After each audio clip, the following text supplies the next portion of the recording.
우리에게 주실 하나님의 말씀은 신명기에서 보겠습니다. 신명기 1장 9절로 18절까지의 말씀입니다. 신명기 1장 9절로 18절까지의 말씀을 제가 봉독해 올리겠습니다. 그때에 내가 너희에게 말하여 이르기를 나는 홀로 너희의 짐을 질 수 없도다.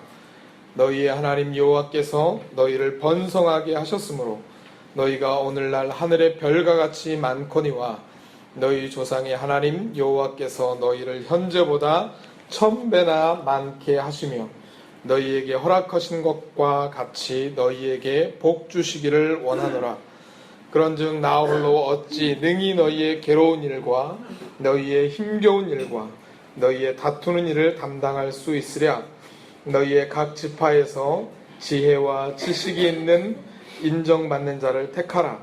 내가 그들을 세워 너희 수령을 삼으리라 한즉 너희가 내게 대답하여 이르기를 당신의 말씀대로 하는 것이 좋다 하기에 내가 너희 지파의 수령으로 지혜가 있고 인정받는 자들을 취하여 너희의 수령을 삼되 곧 각 지파를 따라 천부장과 백부장과 50부장과 10부장과 조장을 삼고 내가 그때 너희 재판장들에게 명하여 이르기를 너희가 너희의 형제 중에서 송사를 들을 때에 쌍방간에 공정히 판단할 것이며 그들 중에 있는 타국인에게도 그리할 것이라.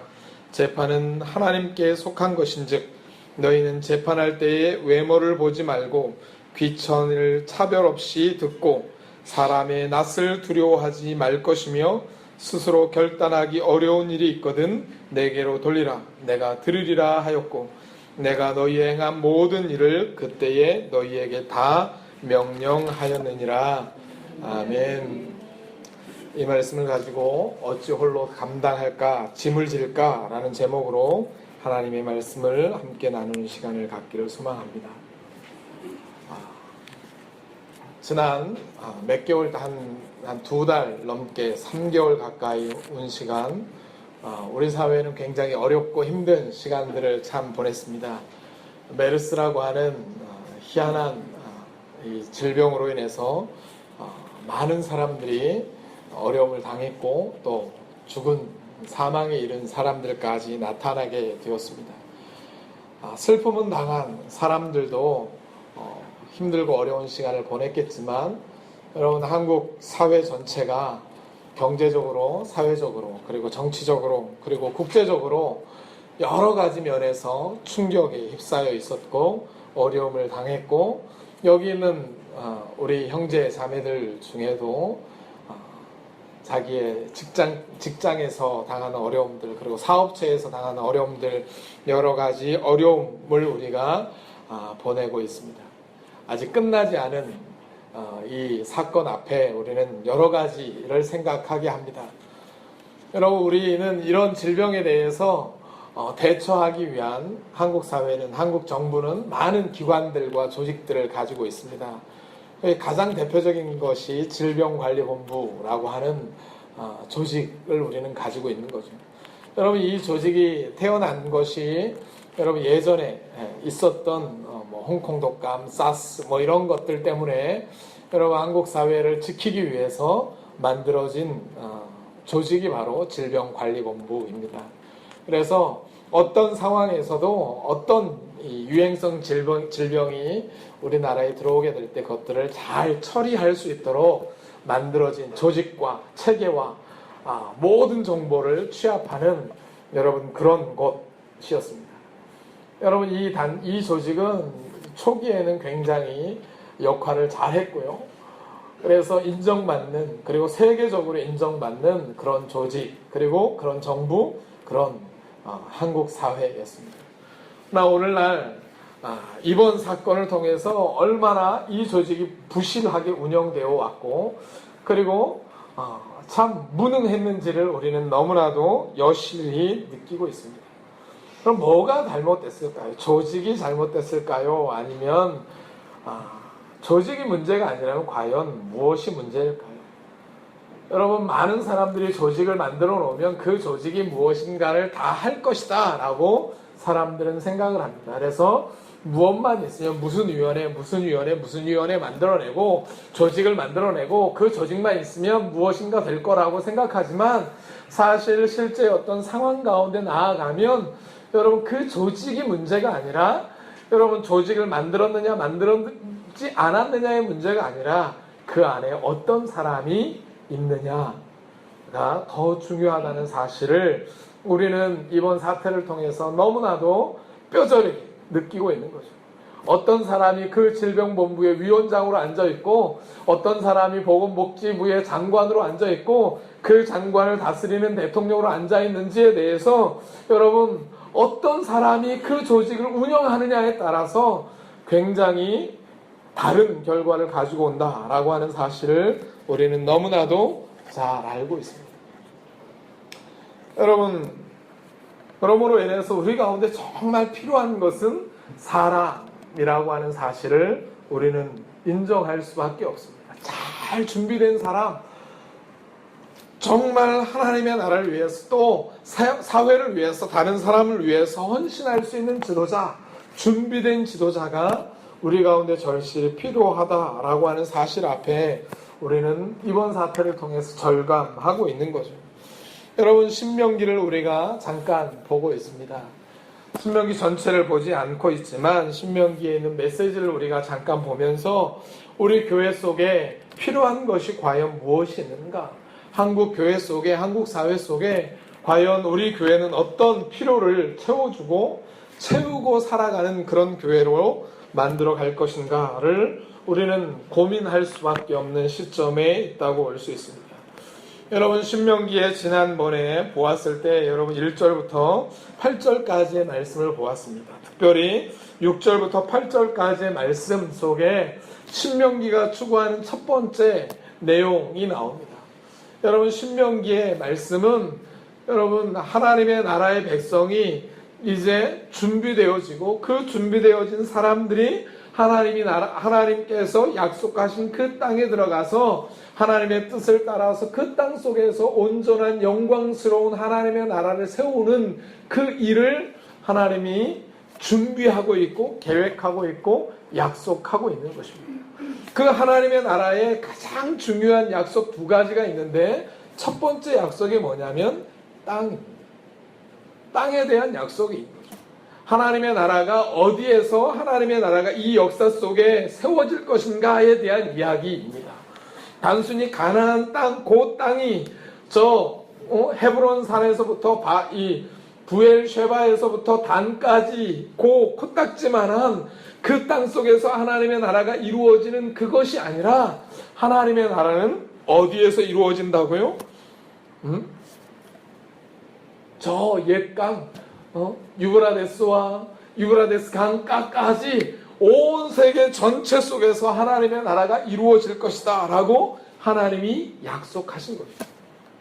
그 약속을 하나님께서 6절부터 8절까지 우리 가운데 말씀하셨을 뿐만 아니라 그 약속의 땅을 어떻게 얻을 것인가에 대한 아주 작은 승리를 통해서 큰 승리를 장담하셨던 그 역사를 우리는 기억하고 있습니다.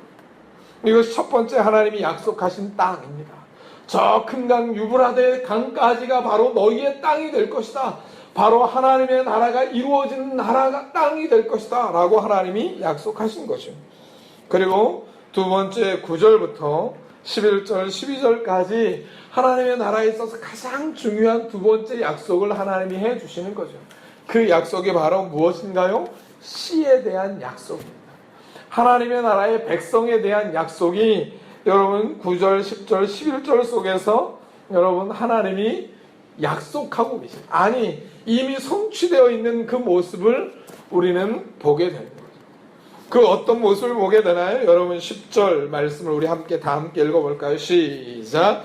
너희의 하나님 여호와께서 너희를 번성하게 하셨으므로 너희가 오늘날 하늘의 별과 같이 많거니와 거기까지. 여러분 하나님께서 이스라엘과 함께 하심으로 해서 하나님께서 약속하신 대로 뭐처럼 되었다고요? 아브라함에게 약속하셨던 것처럼 저 하늘의 별처럼 많아지리라 하고 말씀하신 그 약속대로 지금 너희들의 모습이 저 하늘의 별처럼 많게 되었다라고 이야기하고 있는 거예요. 그 약속이 얼마나 성취되었는가를 우리 가운데 보여주고 있는 거죠. 그리고 11절의 말씀입니다. 다 같이 읽겠습니다. 시작.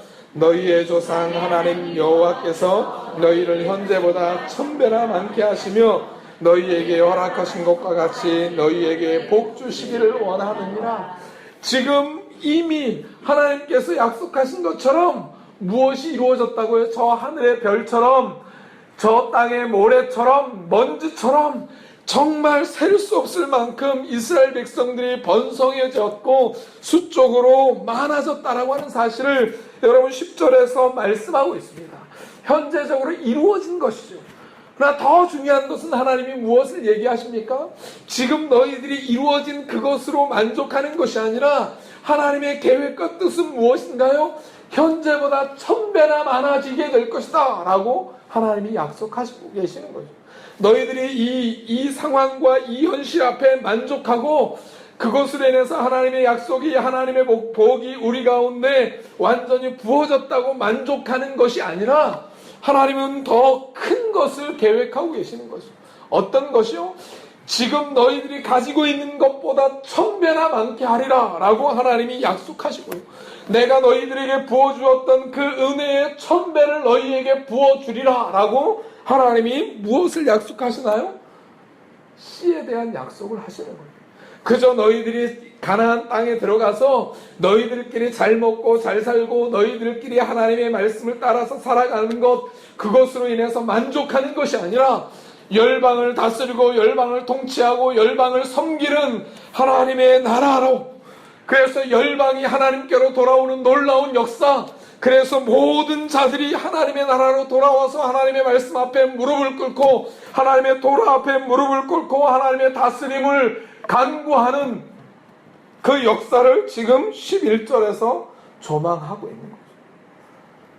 이사야서 2장 4절에서부터 6절까지 이 말씀이 여러분 이미 신명기 1장 10절 11절 속에서 예언되어지고 있는 거예요. 오라 우리가 여호와의 산으로 올라가자. 그곳에서 하나님의 토라가 나오고 그곳에서 하나님의 다스림이 있을 것이다 라고 열방이 주님께로 돌아오는 그 놀라운 환상이, 여러분 그 환상이 그저 이사야가 기도하다가 뻥 하고 튀어나온 환상이 아니라 바로 신명기 1장 10절부터 11절까지 하나님이 이미 약속하신 그 약속의 말씀이라고 하는 거죠. 그러니까 이 말씀을 듣고 있는, 이 말씀을 지금 그들의 귀로 듣고 있는 사람들이 경험하고 있는 것은 무엇인가요? 하나님의 약속이 이미 성취되었다는 사실을 경험하고 있는 거예요. 하나님의 나라의 씨가 많아졌다, 수적으로 많이 증가되었다라고 하는 사실 앞에 모두가 동감할 수밖에 없고 고개를 끄덕일 수밖에 없는, 남자의 숫자만 60만, 여자 노인들까지 다 합하면 여러분 200만 이상의 대민족을 이루고 있는 이 민족을 그들은 지금 경험하고 있는 거예요. 여러분 하나님의 나라에 있어서 이런 숫자적인 증가는 굉장히 중요한 것입니다. 하나님의 나라의 백성이 되기, 씨가 되기 위해서 가장 중요한 것, 첫 번째 단계가 뭐냐면 바로 씨가 많아지는 것입니다. 하나님의 나라의 씨가 증가하는 것입니다. 여러분 한국 교회에 요즘 작은 교회의 바람이 불고 있습니다. 큰 교회보다 작은 교회가 더 중요하다라고 이야기합니다. 맞습니다. 여러분 대형 교회들, 대교회들, 여러분 그 대형 교회 하나가 세워지면 그 주변에 있는 작은 교회들, 건강하던 100명, 200명, 300명 정도 되던 그 작은 교회들, 중형 교회들이 다 무너집니다. 무너지면 여러분 오직 대형 교회 하나 딱 남는 거죠. 근데 그 대형 교회 하나가 여러분 휘청하고 무너져 버리면 그 주변에 있는 교회들은 완전히 끝장이 나버려요. 폐허가 되어버리는 거죠. 그걸 바라보면서 우리가 경험하면서 제자교회가 무너지는 것들, 여러분 저 강동에 있는 그 광성교회가 무너지는 것들을 바라보면서 야, 대형교회 안 되겠구나. 우리가 조그만 교회 하자. 조그만 교회. 건강하고 작은 교회 하자. 그래서 건강하고 작은 교회 운동이라고 하는 그런 단체도 있습니다. 여러분 그런 것들이 굉장히 중요합니다.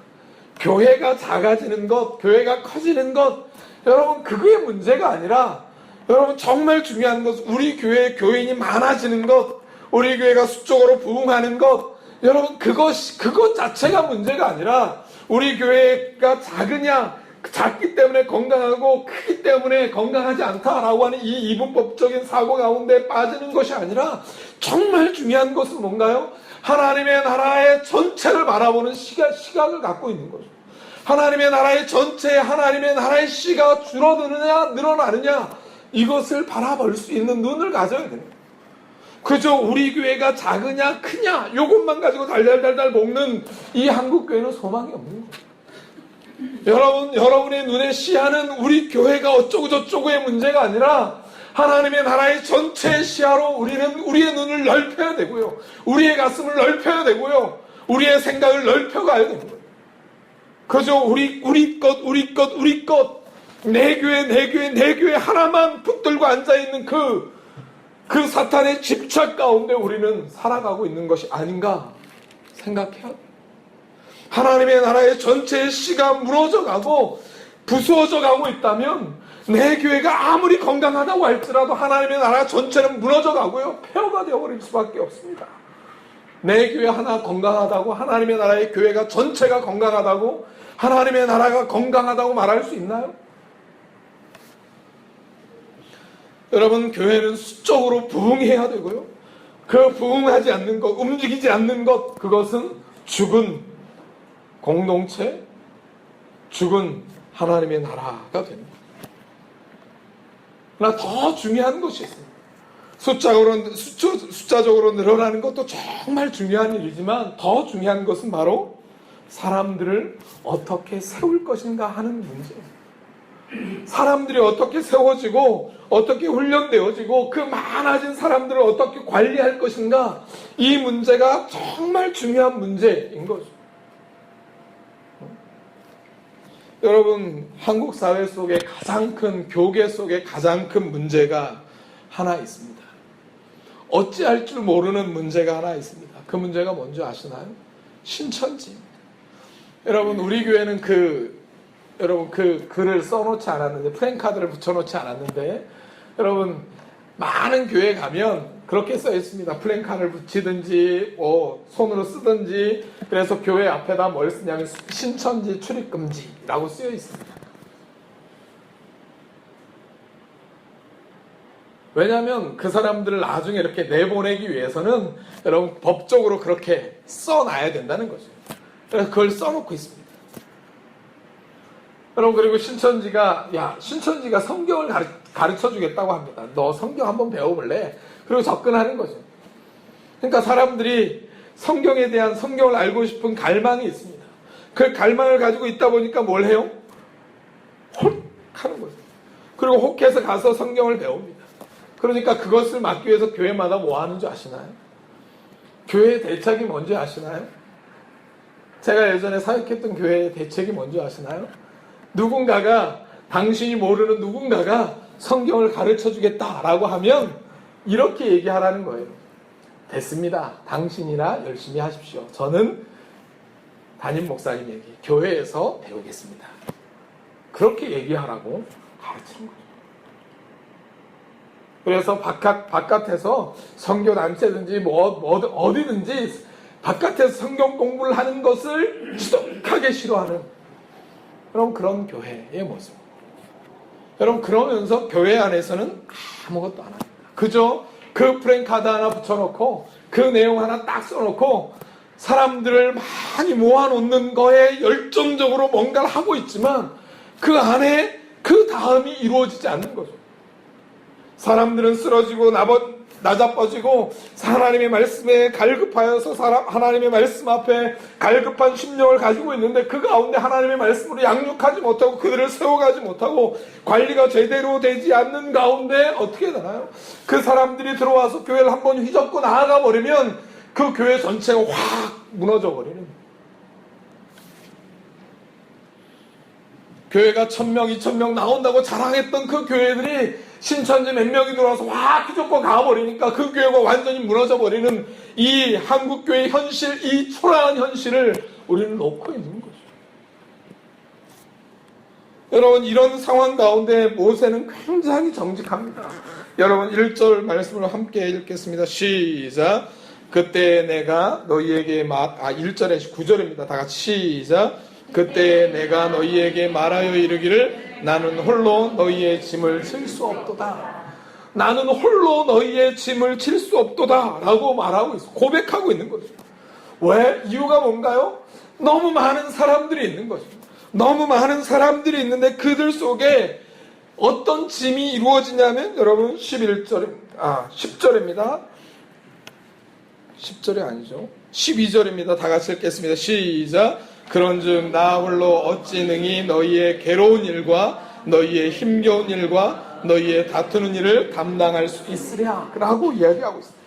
여러분, 내가 홀로 짐을 어떻게 질까? 라고 할 때 그 짐을 모세는 3가지로 이야기하고 있습니다. 첫 번째가 뭐라고요? 첫 번째, 너희의 괴로운 일들. 또 두 번째가 뭐예요? 너희의 힘겨운 일들. 세 번째가 뭔가요? 너희의 다툼. 그것을 내가 어떻게 다 해결해주고 어떻게 다 들어주고 어떻게 다 해결해줄 수 있겠느냐라고 말하고 있는 거예요.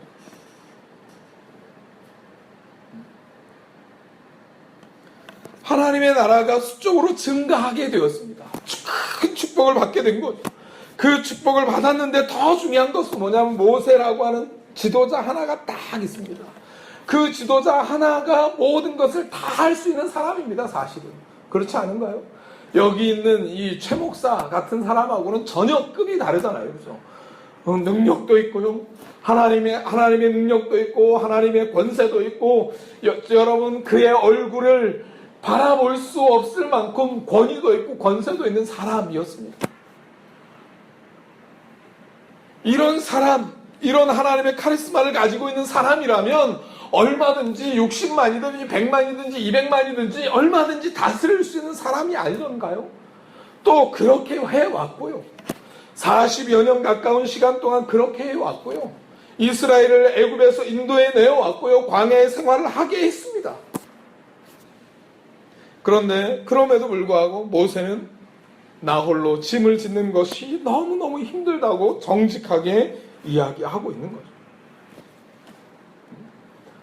여러분, 이 내용 속에 사실은 배경이 되는 장면이 민수기 11장의 사건입니다.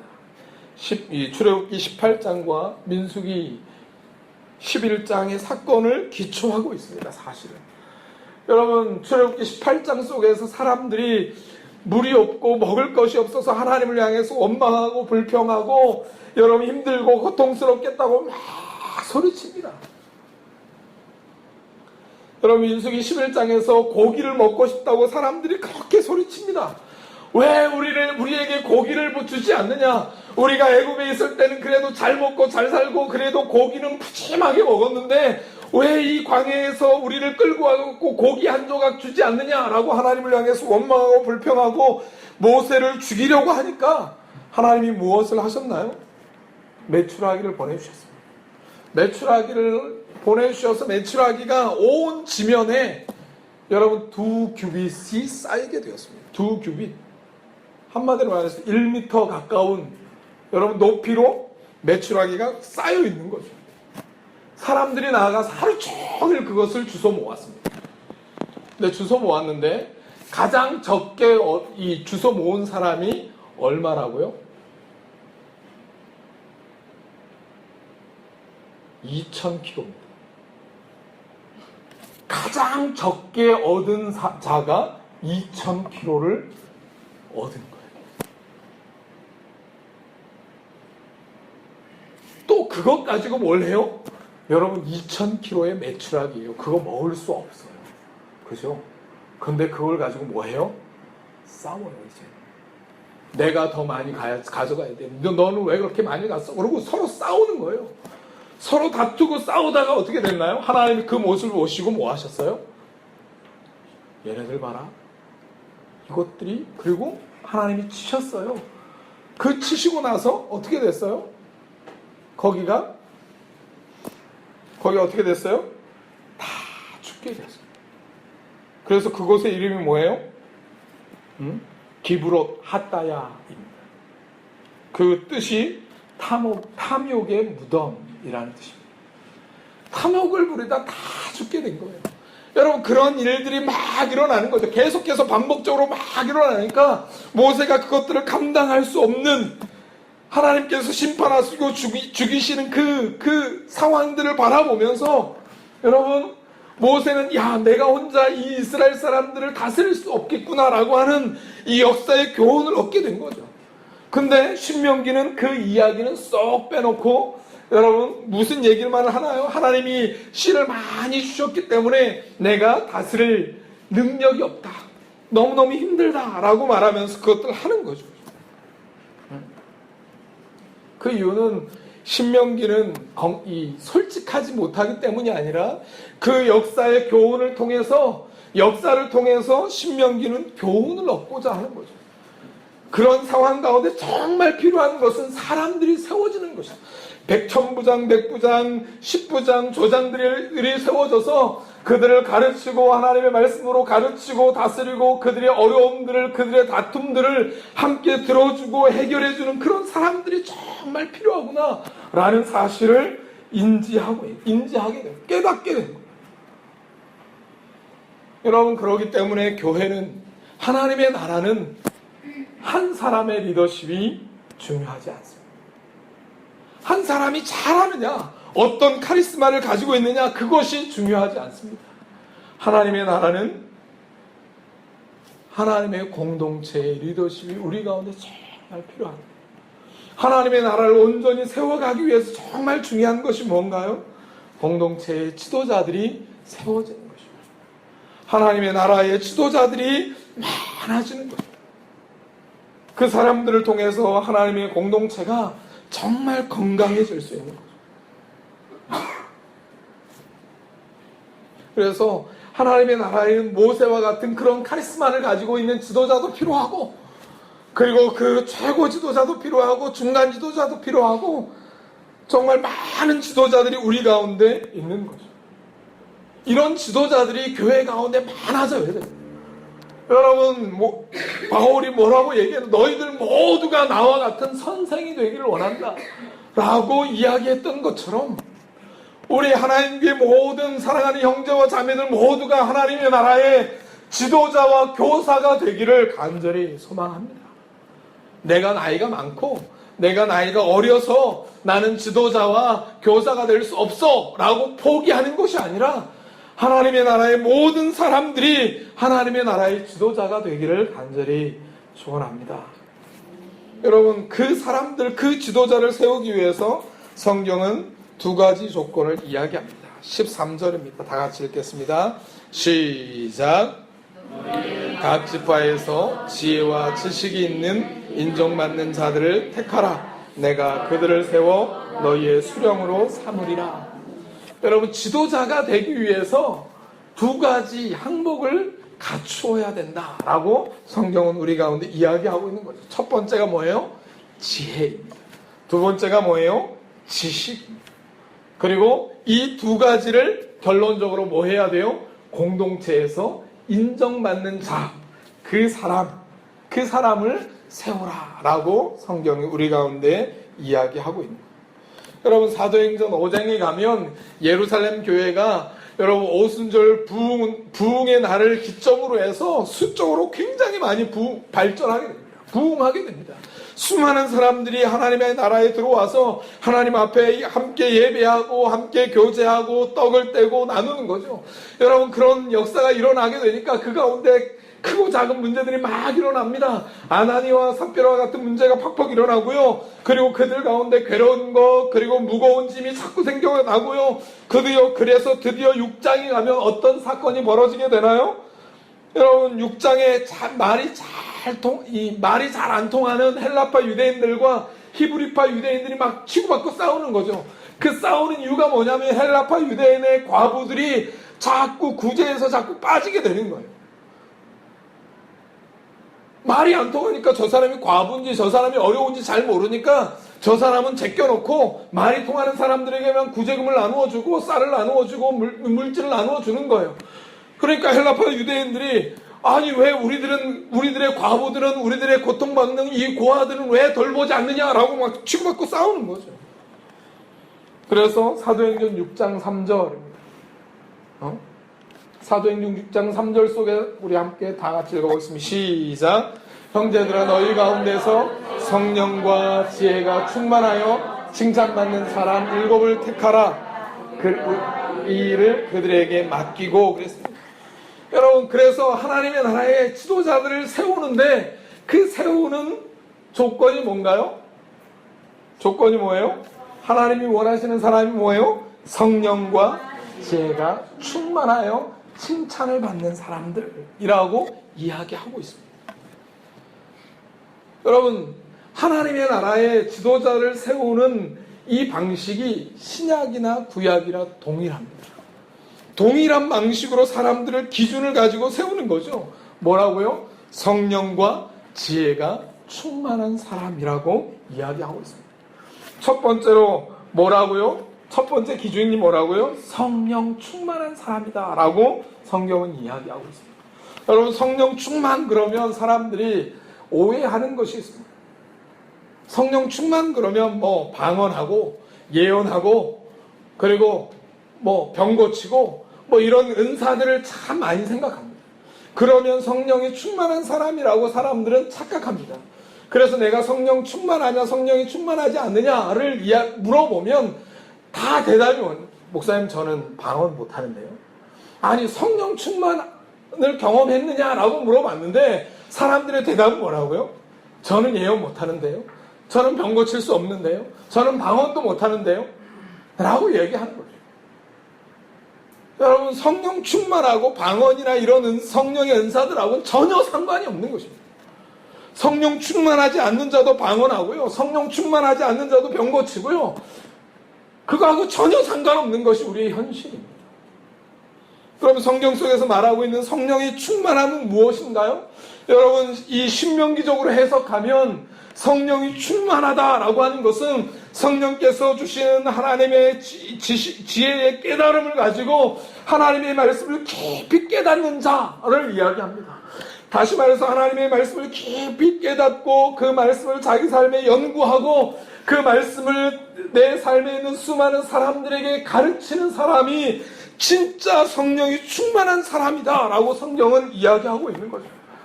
여러분, 에스라 7장 6절에 가면 에스라에 대해서 이렇게 이야기합니다. 다 같이 읽어보겠습니다. 시작.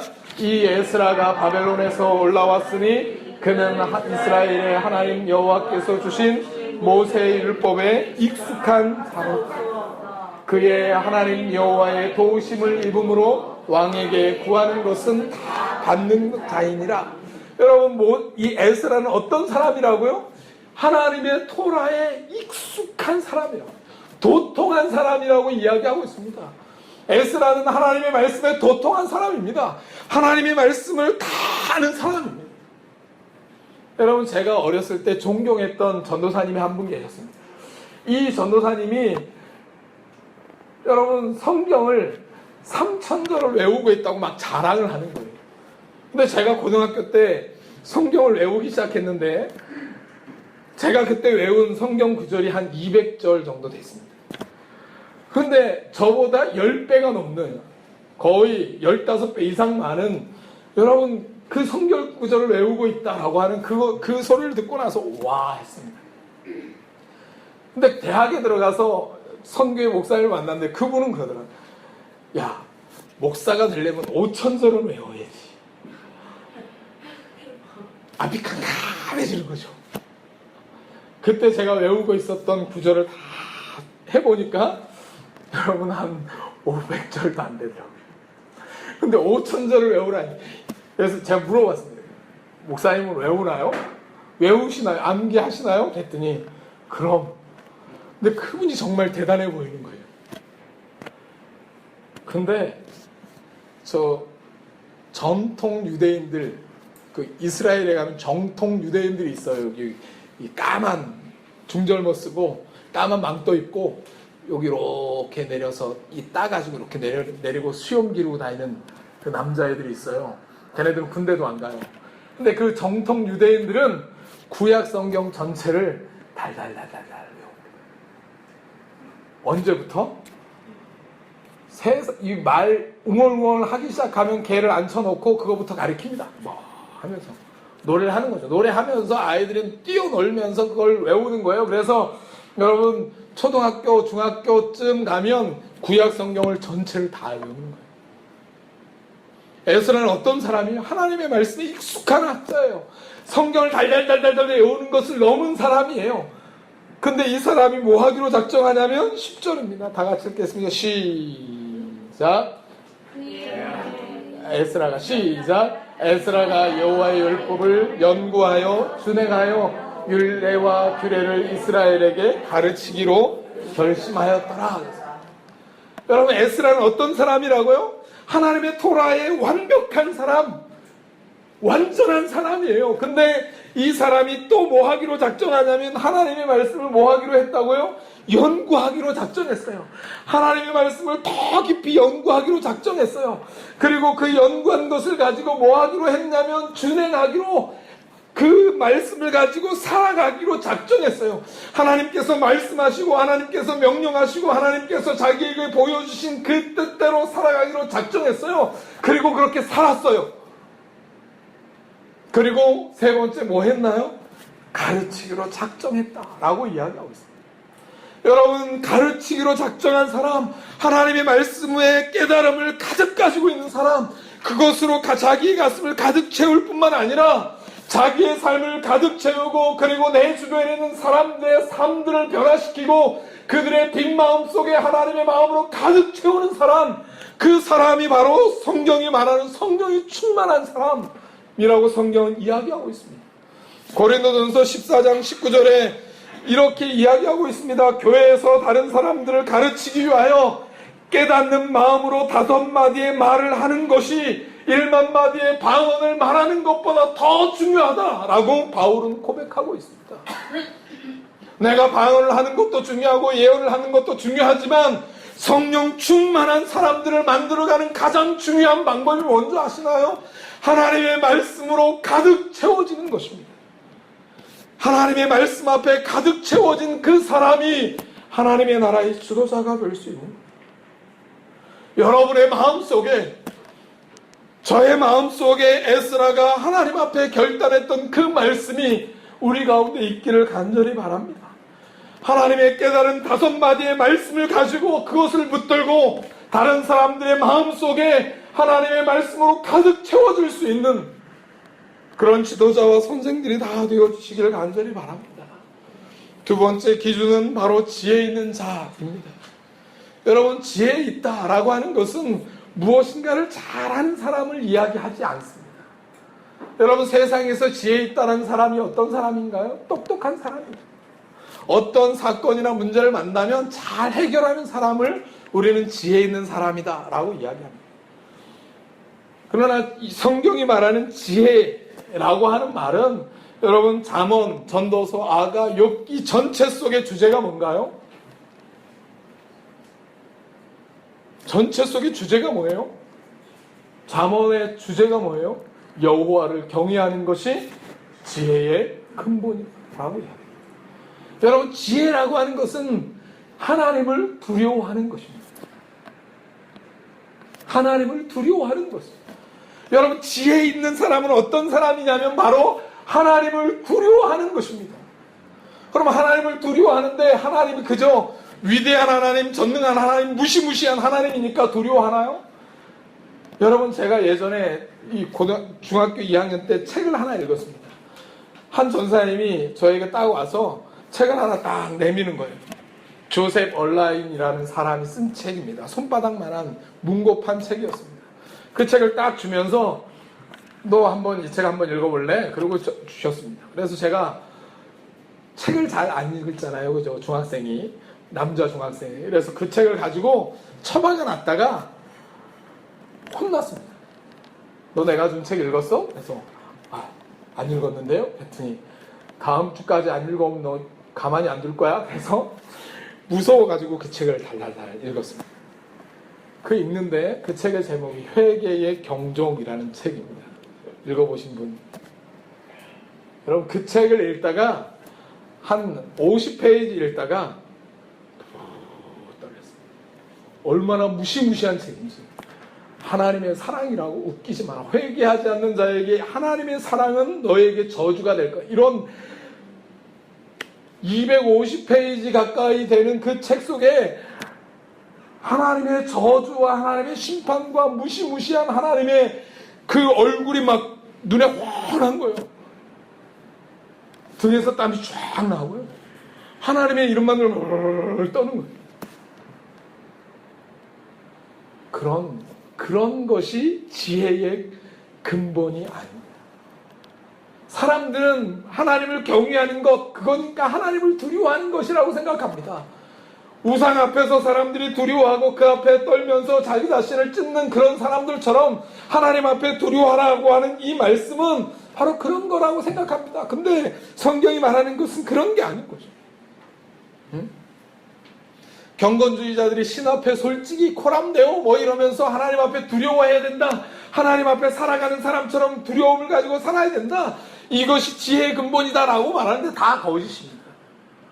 성경이 말하는 여러분 두려움은 그런 두려움이 아닌 거죠. 어떤 두려움인가요? 언약적 두려움.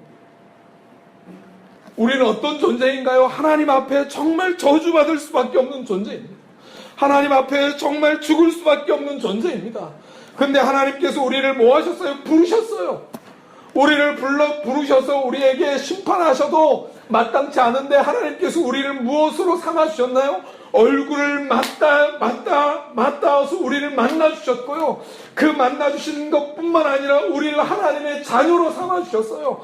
하나님이 말로 할 수 없는 사랑과 하나님이 말로 할 수 없는 공의를 우리 가운데 쏟아 부어주심으로 하나님의 존귀한 자녀가 되었어요. 하나님의 목소리를 우리의 귀로 듣고 하나님의 모습을 우리의 눈으로 듣고 하나님의 말씀을 우리의 입으로 선포할 수 있는 그런 하나님의 존귀한 백성이 되는 거예요. 그 존귀한 하나님 앞에 나를 자녀 삼아주신 그 하나님 때문에 그 하나님을 뭐 해야 되나? 두려워할 수밖에 없는 거죠. 하나님 앞에 감사하면서 하나님을 두려워합니다. 내가 하나님 앞에 한 걸음 한 걸음 살아가면서 나 같은 죄인을 구원하시고 새롭게 하신 그 놀라운 하나님을 바라보면서 두려워하는 마음으로 하나님을 내 삶을 돌아갑니다. 지혜 있는 사람은 하나님을 정말 두려워하는 사람은 망령되이 행하지 않습니다. 자기의 뜻대로 행하지 않습니다. 지혜 있는 사람은 어떤 사람인가요? 하나님을 두려워하는 사람이고 하나님을 알기 때문에 하나님의 마음을 알기 때문에 그 마음에 합당한 삶을 살아가는 사람이 바로 지혜 있는 사람입니다. 여러분은 하나님 앞에서 두려움에 떨어본 적이 있나요? 내 실존 앞에 다가오신 그 하나님, 그리고 나를 사랑한다고 나를 끌어안아 주시고 내 모든 것들을 위해서 자기 아들을 십자가에 내어 죽이신 그 하나님, 그 하나님 앞에 그 놀라운 관계 앞에 두려워해 본 적이 있나요? 여러분, 한국교회는 두려움이 없기 때문에 문제를 가지고 있는 겁니다. 두려워하는 자가 없습니다. 하나님 앞에 두려워해 본 경험이 없기 때문에 그저 하나님은 사랑이니까, 그저 하나님은 그러니까 라고 생각하고 머물고 있는 것이 오늘날 우리의 현실 아니던가요? 저와 여러분들이 하나님을 두려워하는 지혜로운 자들이 되어지기를 간절히 바랍니다.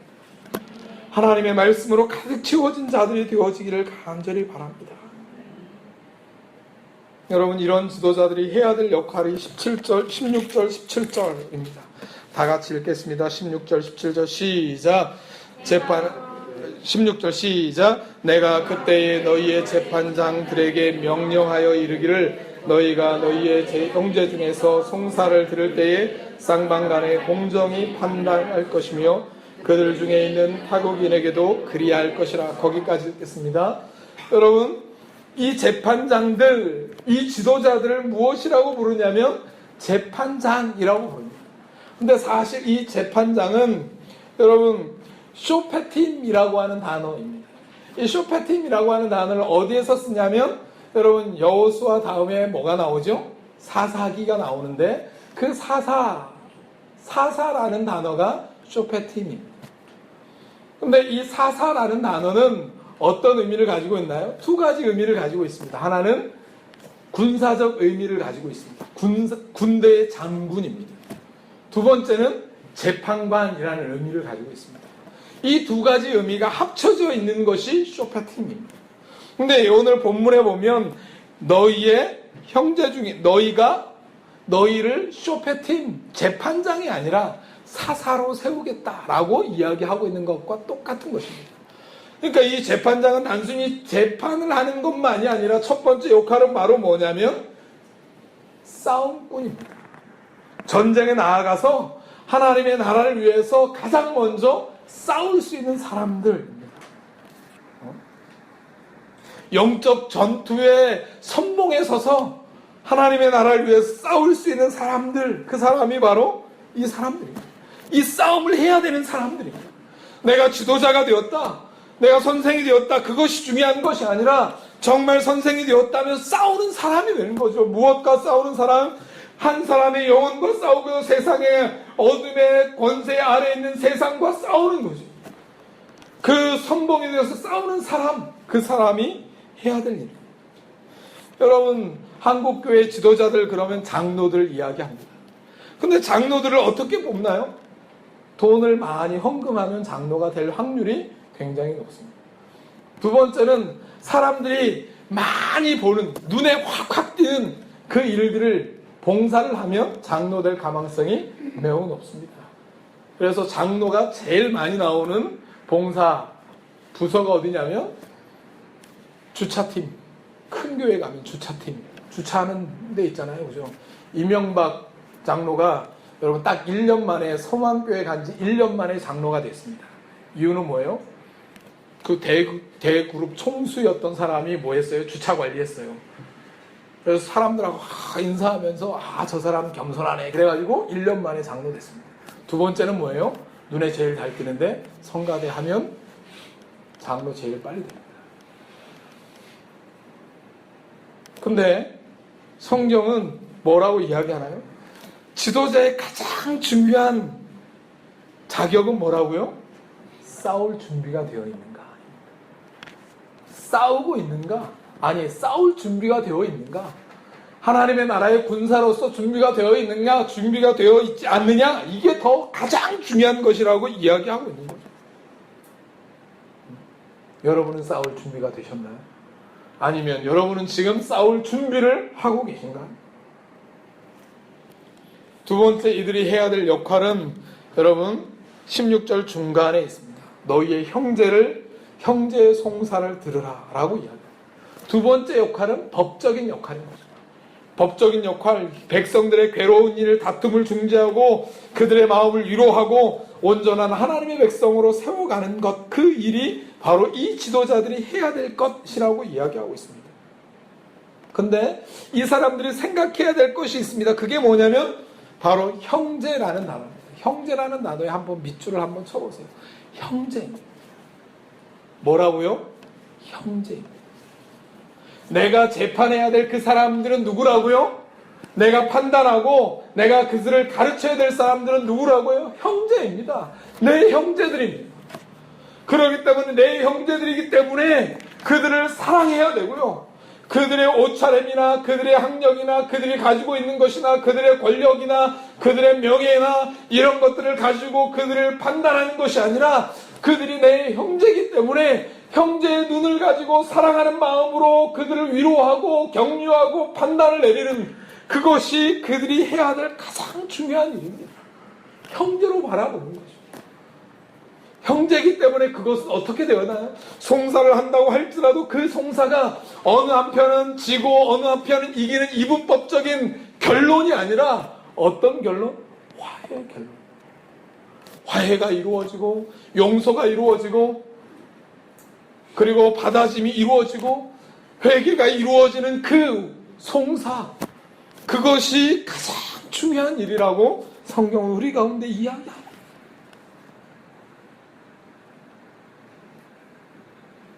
여러분, 신약이 가면 고린도전서 6장 1절부터 11절에 가면 여러분 형제들에 대해서 이렇게 이야기하고 있습니다.